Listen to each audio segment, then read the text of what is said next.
Hello, I'm Joan. I'm a Canadian family physician who also works as a restorative medical educator, facilitator, and coach. I create spaces that rehumanize the work of healthcare. I'm creating this podcast to remind myself, as well as anyone else working in a helping profession, that when you are working and caring for your human patients, you are the other human in the room.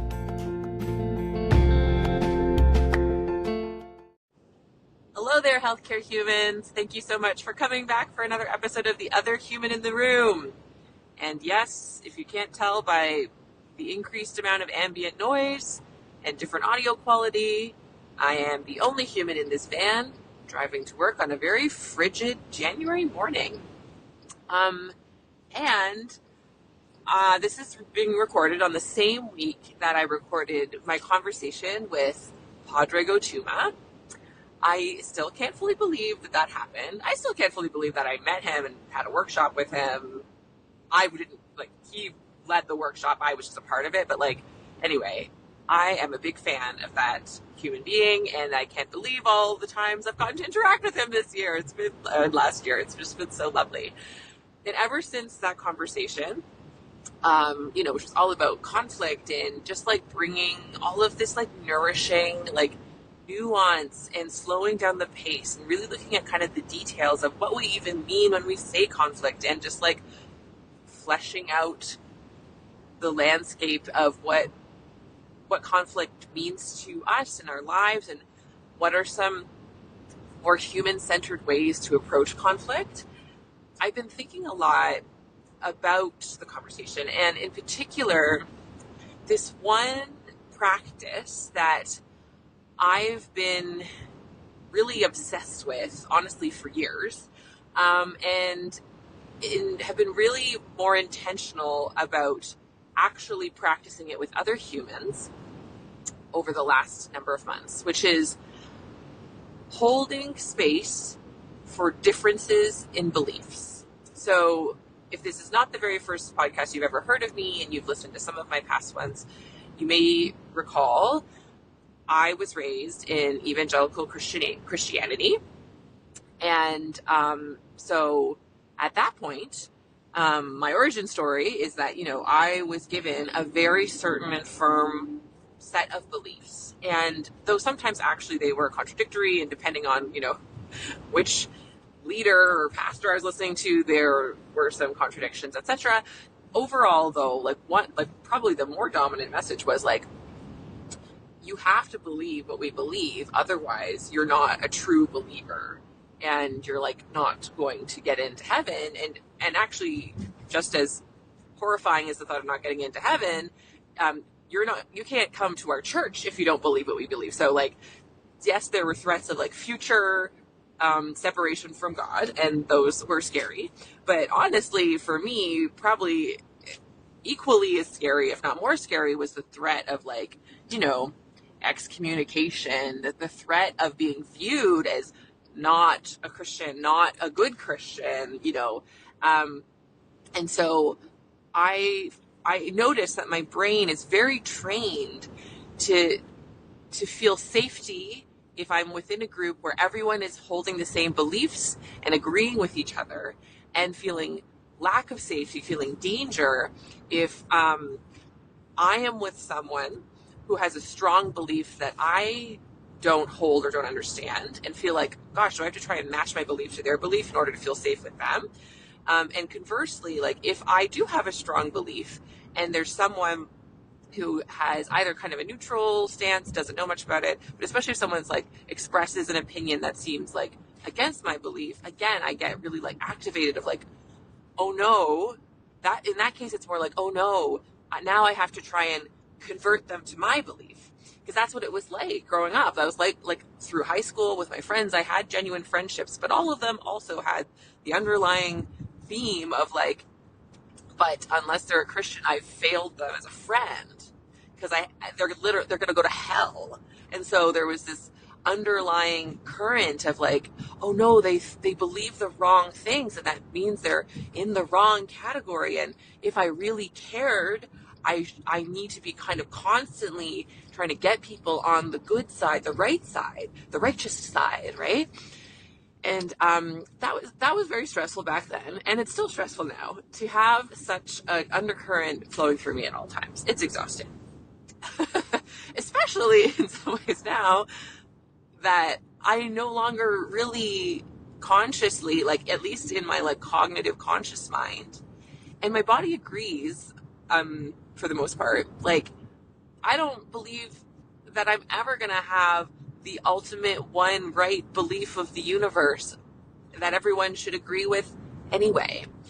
That doesn't mean I don't have strong beliefs about some things, for sure, and a strong wish that others would hold some of those beliefs, because in my opinion, we would be kinder to each other and more loving and be able to move forward better together. For example, if everyone held the belief that all humans are worthy and lovable and not to be treated in dehumanizing ways, for any reason, including based on their identity, that people should be able to love who they love and the law shouldn't get in the way of that, etc. Like, I have strong beliefs about a lot of things.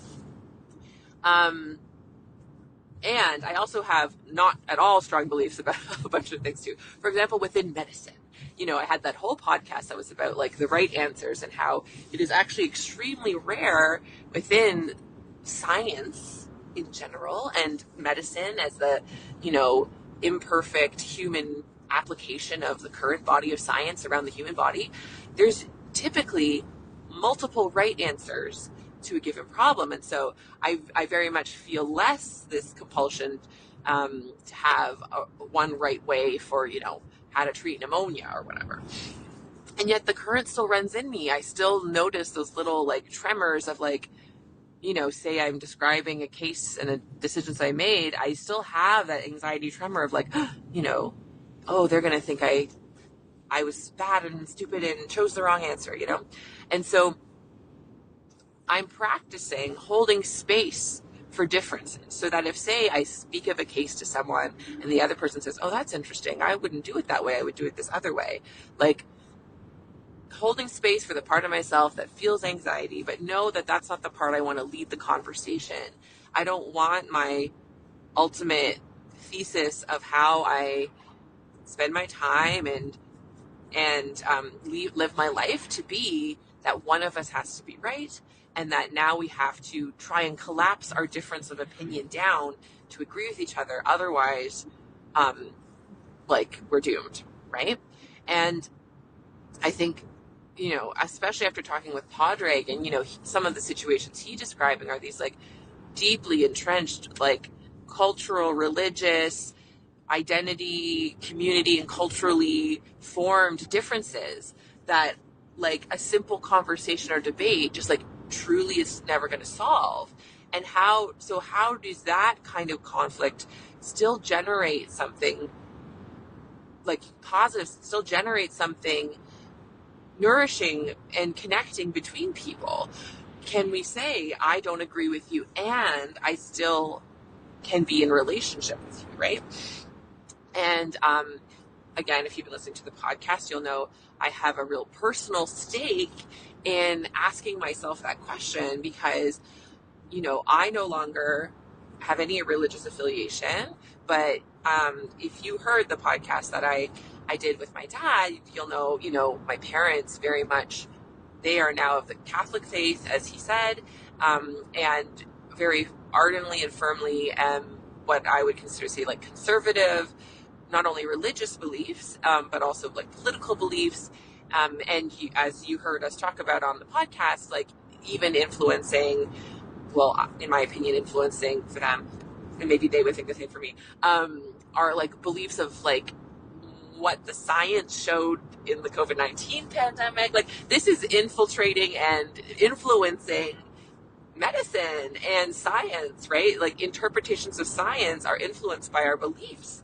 And so, a question I have been asking and listening for answers and looking for answers, that's actually one of the reasons I first discovered Padraig, is like, how can you be in relationship with people where you have, especially like quite sharply different beliefs.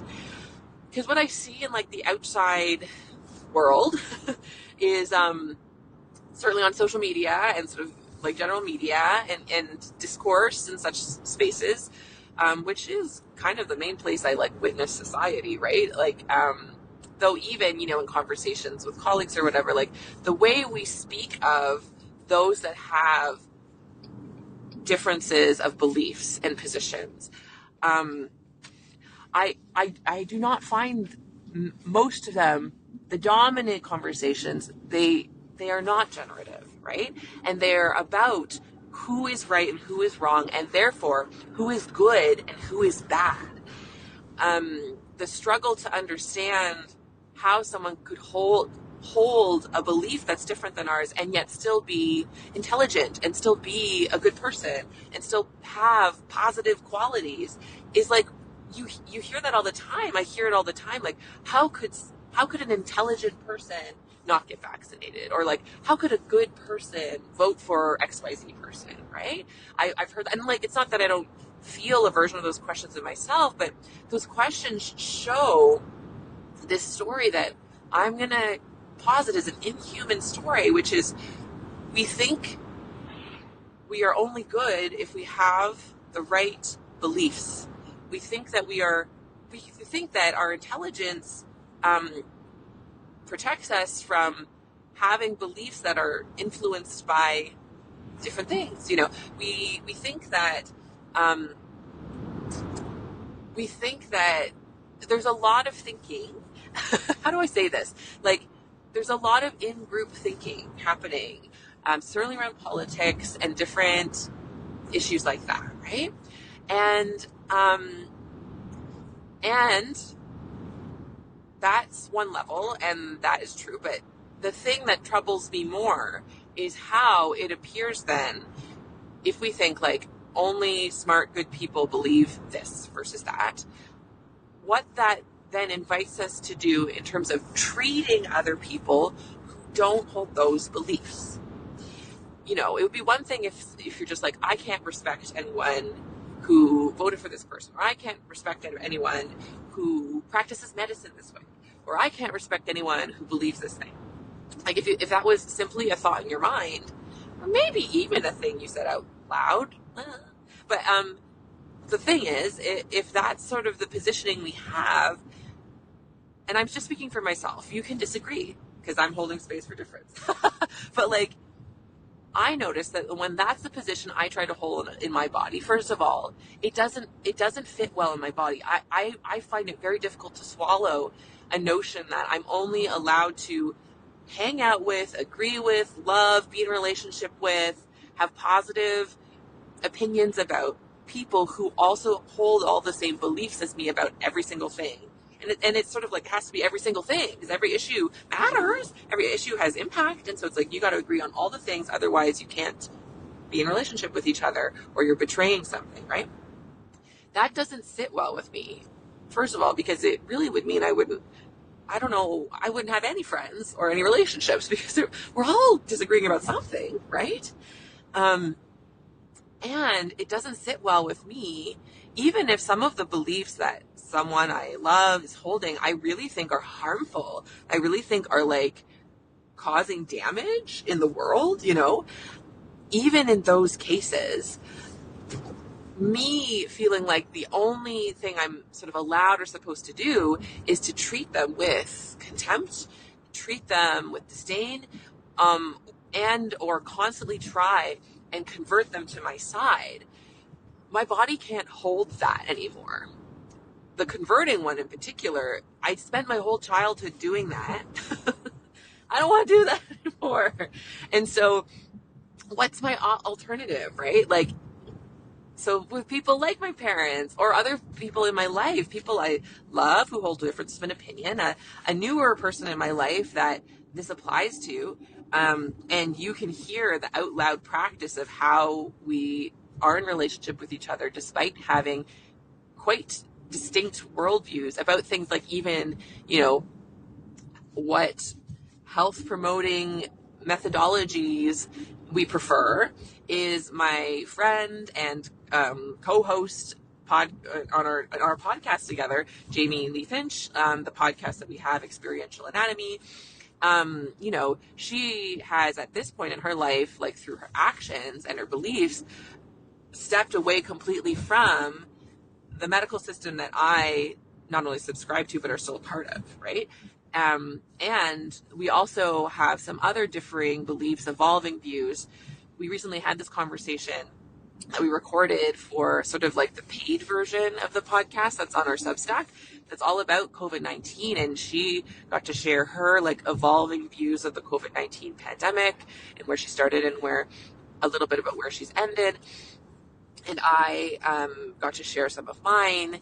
And those sorts of conversations where I'm still practicing holding connection and kindness and love for the other person, as well as telling the truth about our differences of belief, and not leading with this sense of needing to convert and change the other person's mind, otherwise we can't stay friends. That feels hard, but it honestly feels so much better to me than this notion of, if they voted for the wrong person, if they've said if they are on the wrong side of an issue, then I cannot be in relationship with them, or that relationship has to be about me convincing them completely. There's no space to understand that, at least for now, difference exists. And so I wanted to talk a bit about how I'm doing that. I guess, so if you listen to Experiential Anatomy, you've heard me practicing that. If you listen to the conversation with my dad, you heard me practicing that. But I've heard from some of you sort of like, but I don't know how you did that. And I always think that's interesting when people say that. And so it's like, I couldn't ever do that, or like, that would be so hard. And it is really hard for me, because I do have this one very strong pull and instinct to say, if someone holds a different view from me, I have to convert them, right? Because that's like my conditioning from my childhood. I also have like an equal pulling thing to go along, to get along, to be accommodating, as Padraig said in our conversation, or people pleasing or fawning or whichever, where you're just like pretend and just like lie about my own beliefs and just say, oh yeah, you're right, even like though I don't agree. Like I have actually like both pulling at the same time, which is very confusing, causes a lot of inner conflict for sure. Basically means I'm like, part of me always feels like I failed any of these conversations, because it's either like, oh, you brought something up and now you're causing trouble, or oh, you didn't bring something up and now they're going to hell forever, But so these conversations are very hard for me, and I am practicing doing them, because I do have a belief based on the what feels best to me, which feels most connected and most human to me, is to find a way to be human with other people, to acknowledge that they are another human in the room and I am another human in the room. And how can we both be humans in this room with such different ideas about the world, about humanity, whatever it is that we have different ideas about, right? So I wanted to use like a specific example to kind of go through sort of my process.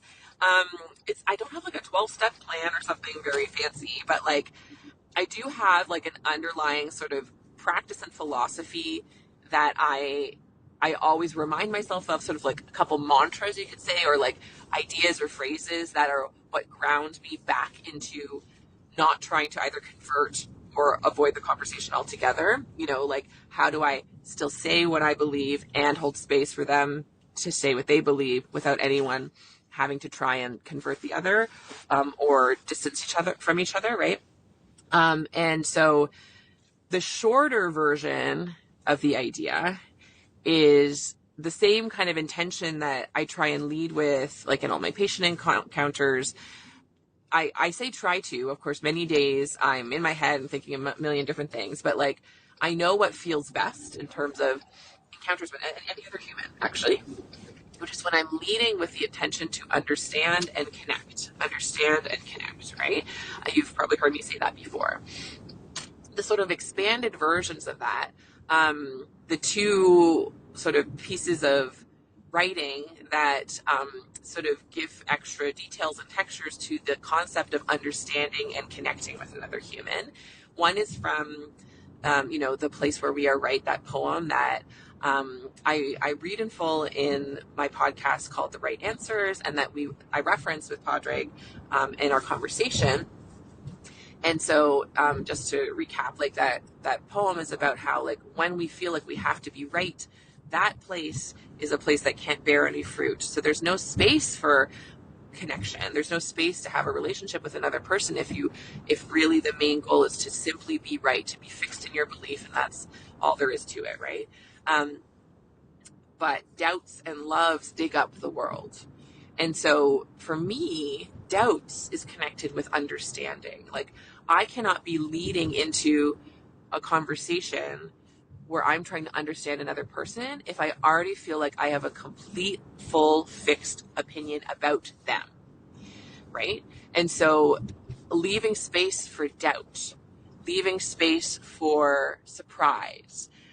One of the most wonderful sort of pieces of advice that Padraig gave, actually, I think it was in his workshop, when someone asked him a question about this, like, how do we deal with, like, all this polarization? Like, how do we actually, how do we be in relationship with people who have such different views than us that we think are harmful and bad and wrong, right? And he said, when you're in such a conversation, like, what if you practice asking one question that you didn't know the answer to them? So really asking another person a genuine question, leading with that curiosity, and it doesn't even have to be about their belief, right? Like, I don't need to, well, you kind of heard how, say, in the conversation with my dad, my questions of curiosity aren't like, convince me why the vaccine is bad, because I've done my own deepening and understanding of the science myself. I've double checked and looked at resources I trust, and I actually have a solid opinion about the vaccine, and I still could be open to more levels of understanding about why he believes what he believes. Not in the way of needing the arguments or the science, but to understand what about him as a person and his experience, and what resources is he interested in, and what values does he hold, and what matters most to him, and how do those inform why he believes what he believes. I can be surprised and be open to surprise and have doubts about my instead of having a fixed opinion of him as a person.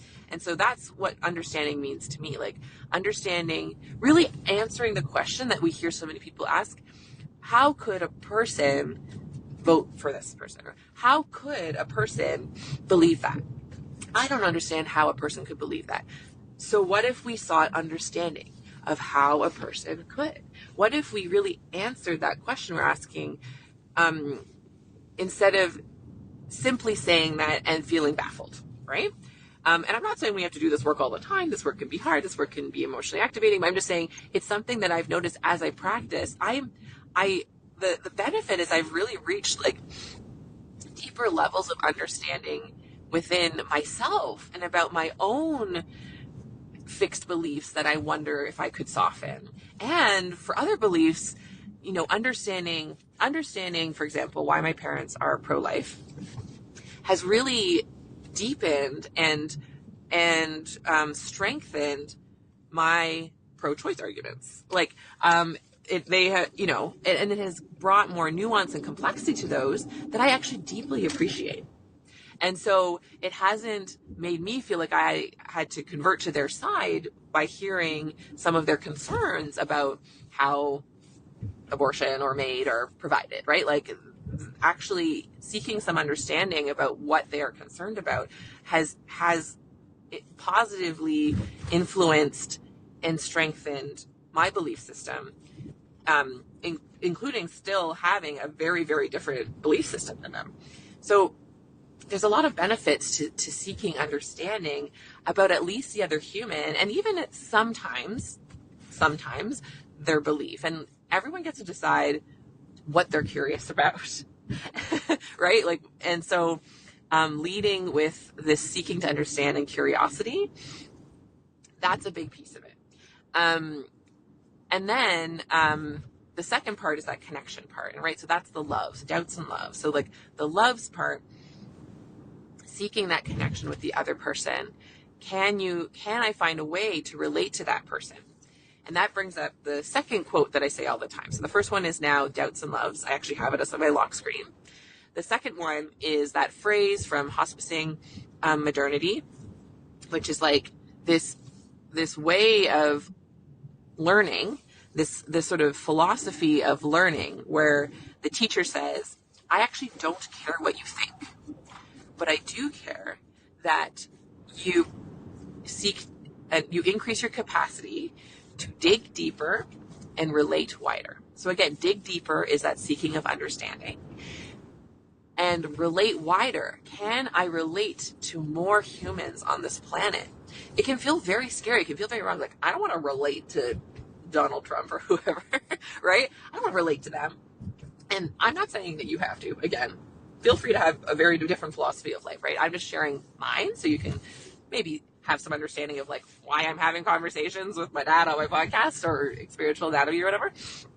So, relating, what I have found happens when I practice relating wider, finding ways to not just understand, but connect and find affection and appreciation for a person, finding ways to respect a person despite a belief that I may not respect, right? I can still not respect a belief. There's many beliefs people hold that I don't hold at all and think are wrong and violent and dehumanizing. Like, people have all sorts of horrendous inhuman beliefs living in them. And when I still find ways to respect that human and to view their humanity and hold space for their humanity and even find ways to have affection and love for, and like genuine, not in this way of like, love everyone, man, but like specific people, that takes actual work to find the ways to love them, right? And by the way, one of the most important aspects of how I express love is by having boundaries around that love, right? Like Prentice Hemphill's quote, boundaries are the distance at which I can love myself and you simultaneously. So I can be extremely loving towards someone in my life, and perhaps in part because of how they express their beliefs and the actions they take in relationship to their belief or whatever it is, I may still have not too much contact with them or have very specific containers of contact with them. And that could be how I express that love and connection for them. That allows me to have enough of my own brain and nervous system in loving learning mode so that I can seek to understand and connect with them, right?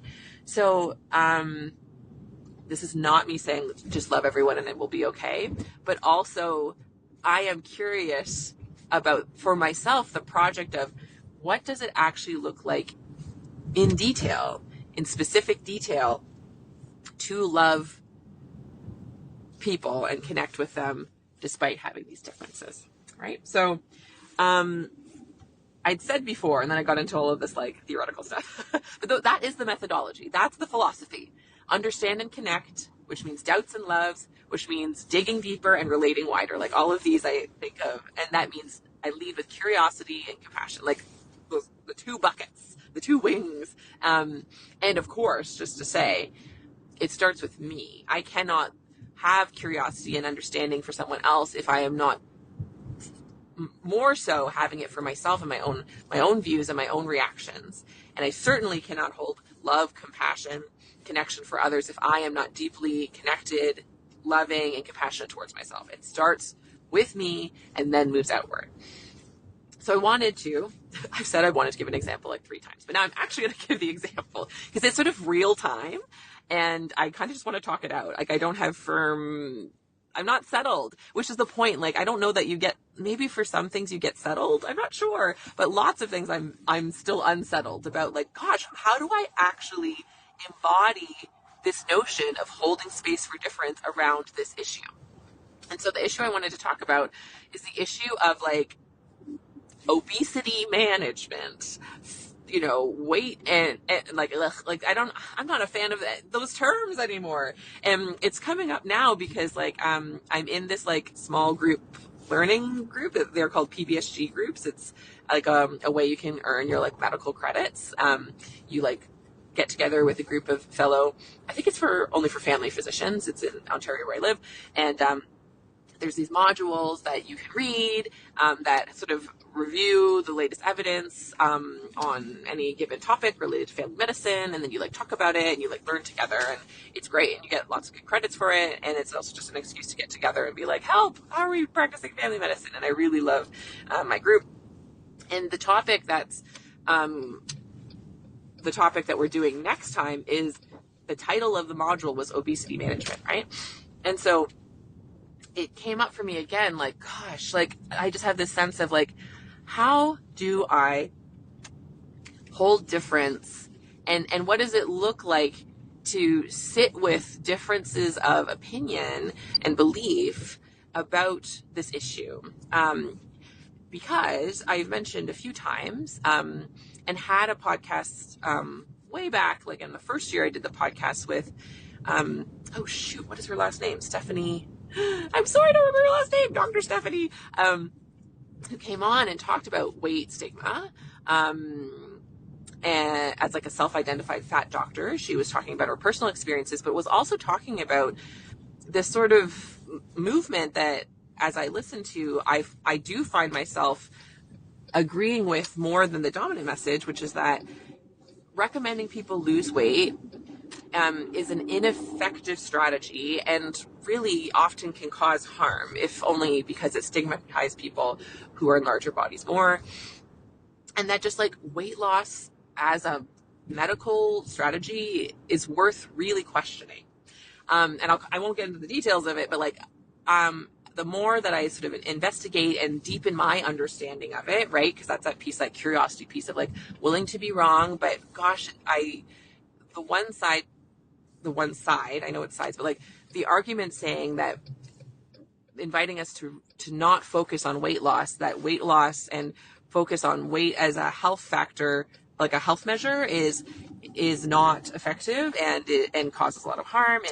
And when doctors recommend that people lose weight, that can cause a lot of harm. When people do lose weight, that can cause a lot of harm without long-term benefit and even long-term, maintenance of weight, so of a lower weight. So anyways, that's something that I've explored a lot for myself, and I continue to explore, and I continue to allow myself to be open to the nuanced complexity of those things. And I still practice family medicine.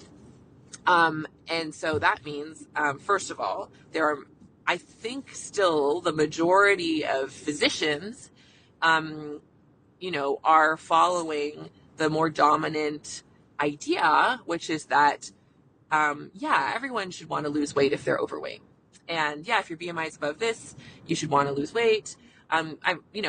Probably people have different practices if they're like telling all their patients to lose weight or not. But just this notion of like, I gotta lose 10 pounds. Oh, good for you. I do think that more physicians, because I think more people on this planet still are in that mindset and still kind of agree with that philosophy, right? Which I do not anymore. And so there's like that aspect of disagreeing with my colleagues. And so even thinking for next month, like, gosh, what am I going to do? There's this module. It's about obesity management. Sort of the notion of managing obesity is something that I no longer subscribe to, right? So I'm thinking about how I approach this meeting next month, because my socialized identities, right? So the fawning, people pleasing part of me is like, oh gosh, maybe I just won't say anything and just be like, that's good and it's fine, but that part of me isn't as strong in this case. The other part of me is like, I've got to convince them all that it's health at any size. I have to convert and convince and proselytize this message, right? And if I don't convince them all, and if they leave that meeting thinking that it's still okay to recommend weight loss, that I've failed, right? And so there's those two parts of me that I know neither one of those is going to lead the way. Neither of those is going to be driving the bus at this meeting. But then, like, what do I do instead? Right? And so it's like, what's the middle path? Like, what do I do? Right?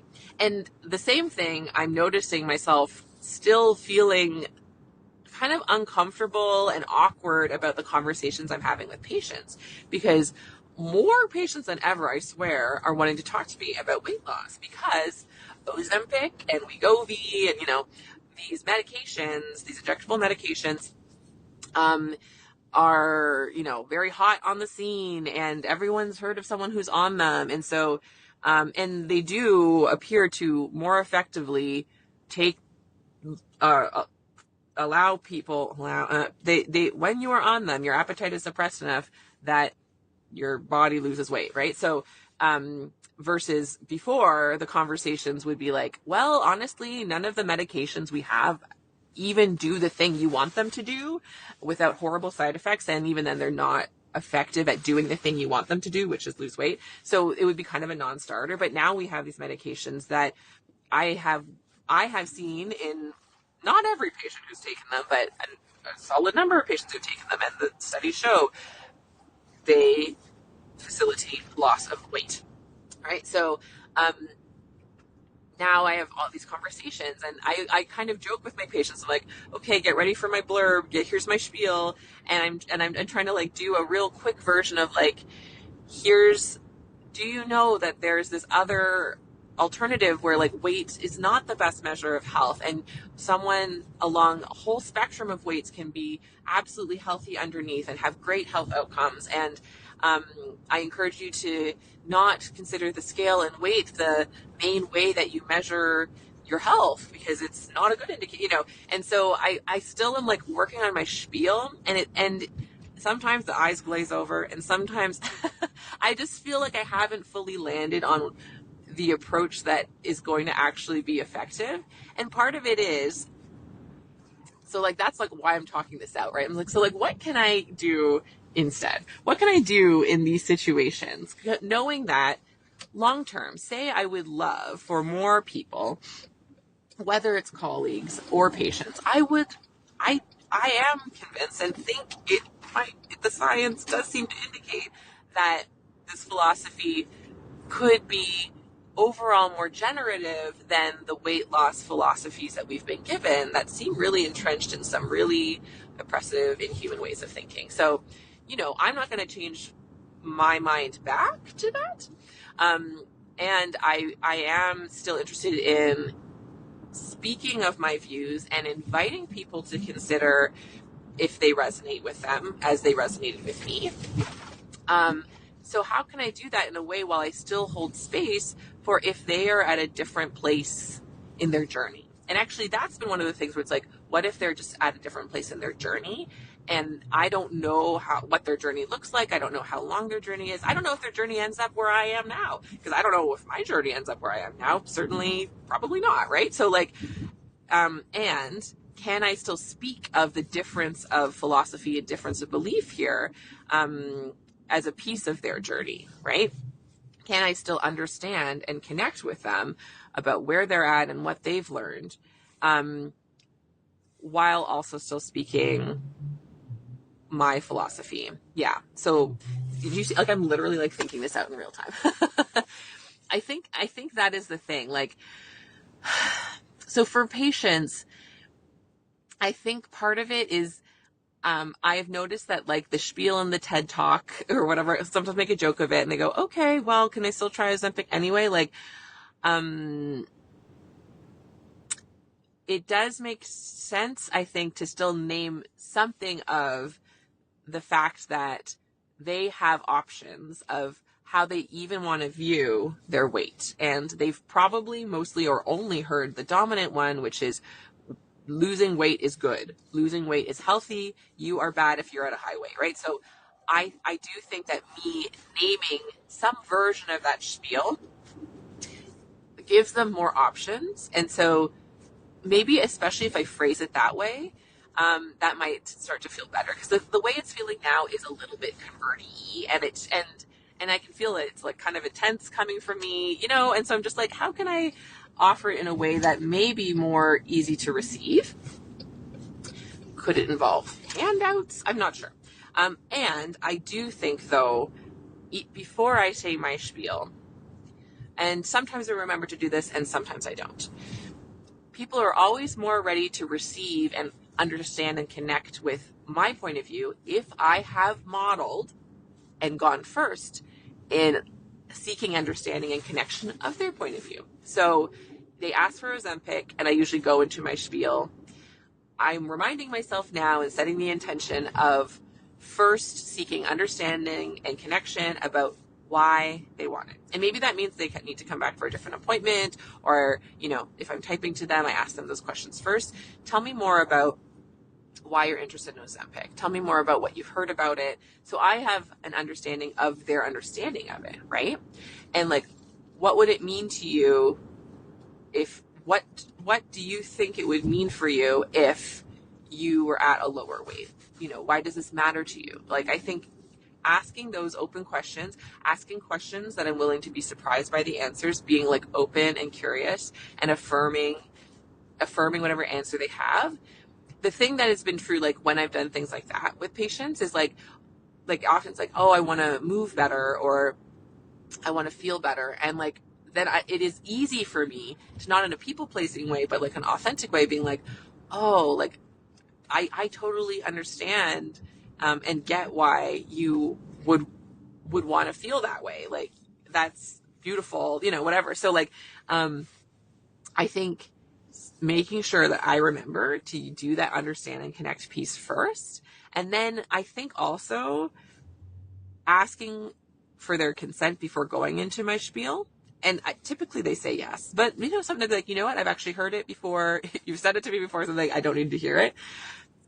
I think that's the other piece that I'm not always so mindful to include, that I think also just like literally helps their brain to get ready to hear what it is that I do want to, I want to offer a different way of thinking. But if I'm hoping that their brain might take it, have I helped their brain be in the most optimized state that they could take on new information, right? Have I checked that if their brain is ready for new information, is interested and willing to hear new information, right? So understanding and connecting, and then asking like, I actually have a different philosophy around weight than you may have heard before. Are you interested in hearing that from me? And okay, so that's my intention with patients. With my education group, I like included a link to the podcast as like, hey, this module did have like a section on weight bias, but it's pretty small. And so I just said, hey, if people are interested in hearing more about weight bias, here's some resources, here's a podcast I did.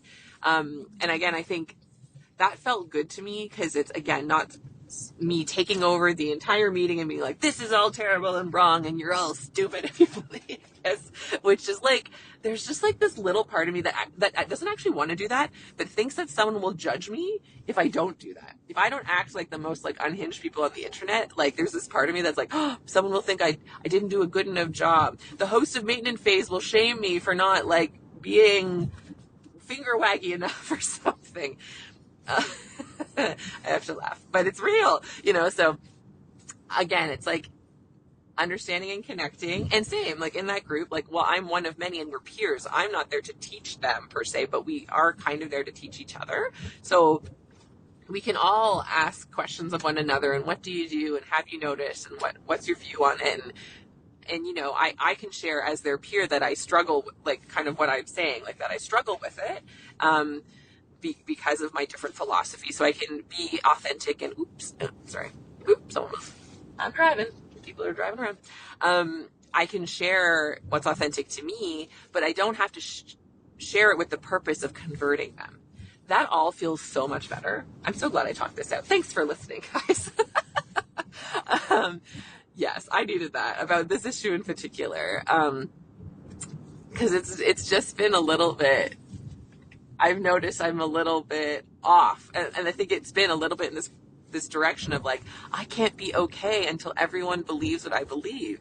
And the trouble is, People believe in all sorts of shenanigans. If I have to wait and feel relaxed and safe and whole until everyone believes what I believe, I'm screwed, right? Because, like, people believe the earth is flat. People believe all sorts of wild things, and there's a lot of influence out there and a lot of reasons people believe what they believe, and it's just a lot. So what are you going to do? Okay, so that feels better. Thanks for listening. I hope that was helpful to hear me actually talk through in real time how to apply my philosophy to a topic. I would love to hear from any of you if you struggle with this, if you are on a journey of practicing this, especially if you are on a journey of practicing how to be in relationship with people and hold space for difference between people in your life. If there's any strategies that you find helpful or what you do, I would love to hear, because I'm still certainly on a journey and love to get more inspiration and knowledge of what other people have found effective. And yeah, the last thing I was going to share was a poem I wrote that again kind of illustrates that illustrates this struggle that I have. I obviously can't do it now because I am driving. So I think I will come back once I'm parked and record another little bit and read that poem for you, because,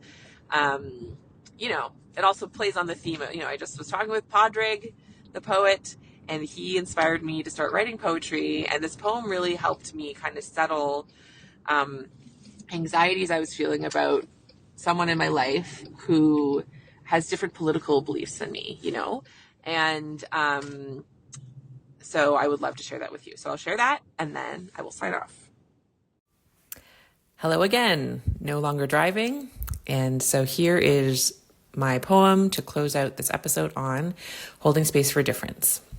The current title of this poem is Differences. What does it mean? Did they vote for him? Did they support that cause? Did they decline to get vaccinated? How could they do that? They support ideas that I don't think will help. They support ideas that I think are distractions. They support ideas that I think cause harm. I struggle to hold that. I want to make excuses for me or for them. If I stay close to them, others will feel betrayed. If I stay close to them, others will feel angry. If I stay close to them, others will react to me the way I'm reacting to them. Can I relate to them and myself at the same time? Can I see them in their immense multitudes, just like everyone else? Say they hold horrors in their hearts, given to them by others, attached to them for reasons like their own past hurts, the power of a charismatic argument, the thrill of a gotcha, the delight of an I know better, the comfort of a settled belief. I can't say I don't have any of those horrors of my own living in me. Maybe the ideas we hold as beliefs are not final conclusions. Maybe the only conclusion is when we die and all our beliefs evaporate.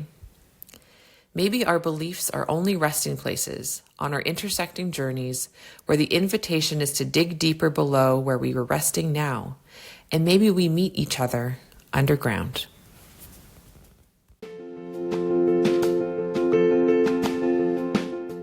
I would love to take this work deeper with you. Visit joanchanmd.com today and discover my growing menu of options for restorative medical education to suit your learning needs. I offer one-on-one coaching, customized workshops, and self-study courses that allow you to connect not only with my work on a deeper level, but also with other healthcare humans just like you. So if you want to start humanizing your work in healthcare to a deeper level and do it in community with others, please visit joanchanmd.com and find those options and what fits you and your life today.